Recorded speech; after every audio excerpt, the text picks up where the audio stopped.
Hello மழலை செல்லங்களா, குட்டீஸ். நம்ம டெய்லி ஒவ்வொரு வேலைகள் செயல்கள் செய்வோம். அது என்னென்ன செயல்கள், அதை இங்கிலீஷ்லயும் தமிழ்லையும் தெரிஞ்சுக்கலாமா? ஸ்லீப்பிங் தூங்குதல், வேக் அப் எழுந்திரி, பிரஷிங் பல் துலக்குதல், பாத்திங் குளித்தல், ட்ரிங்கிங் அருந்துதல், பிரேயிங் பிரார்த்தனை செய்தல், ஈட்டிங் உணவு உண்ணுதல், கோ டு ஸ்கூல் பள்ளிக்கு செல், ரீடிங் படித்தல்,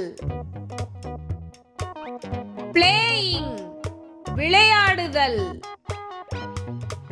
ஸ்கிப்பிங் தாவிக் குதி, சிங்கிங் பாட்டு பாடுதல், டான்சிங் ஆடுதல், குக்கிங் சமைத்தல், ஸ்விம்மிங் நீந்துதல். குட்டீஸ், இந்த வீடியோ பிடிச்சிருந்ததா? நம்ம டெய்லி காலையில எழுந்திரிக்கிறதுல இருந்து நைட்டு தூங்குற வரைக்கும் நிறைய செயல்கள் செய்கிறோம். அது எல்லாமே நமக்கு சந்தோஷமும் கொடுக்கும். நிறைய ஃப்ரெண்ட்ஸோட ஜாலியாக என்ஜாய் பண்ணுங்க. டாடா, சப்ஸ்கிரைப்.